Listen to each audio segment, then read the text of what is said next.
उल्लू और बिल्ली। एक बार एक उल्लू और एक बिल्ली एक ही पेड़ पर रहते थे। उल्लू रात में जागता था और दिन में सोता था। बिल्ली दिन में जागती थी और रात में सोती थी। दोनों को एक दूसरे की आदतें पसंद नहीं थीं।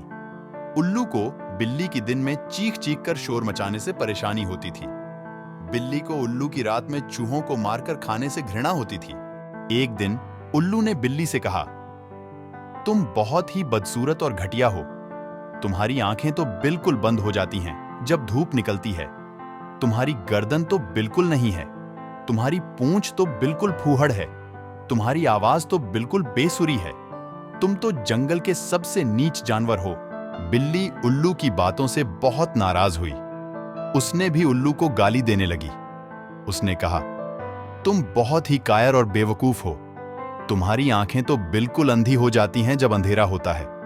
तुम्हारे कान तो बिल्कुल बड़े होते हैं। तुम्हारे पंख तो बिल्कुल बेकार होते हैं। तुम्हारी आवाज तो बिल्कुल डरावनी होती है।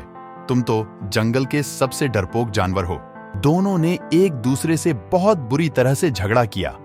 उनके बीच में बहुत शोर मचा। उनकी लड़ाई को देखकर जंगल के अन्य जानवर भी वहां इकट्ठे हो गए। वे उनकी लड़ाई को रोकने की कोशिश करने लगे। एक बुद्धिमान बंदर ने उनसे कहा, तुम दोनों को ऐसे लड़ना बंद करना चाहिए। तुम दोनों एक ही पेड़ पर रहते हो। तुम्हें एक दूसरे का सम्मान करना चाहिए।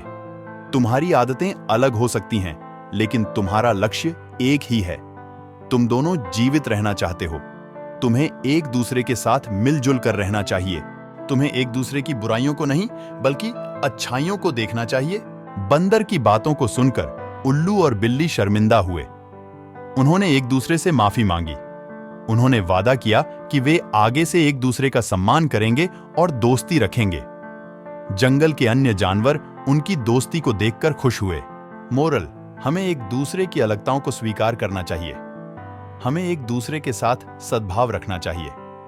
हमें एक दूसरे की बुराइयों को नहीं, बल्कि अच्छाइयों को देखना चाहिए।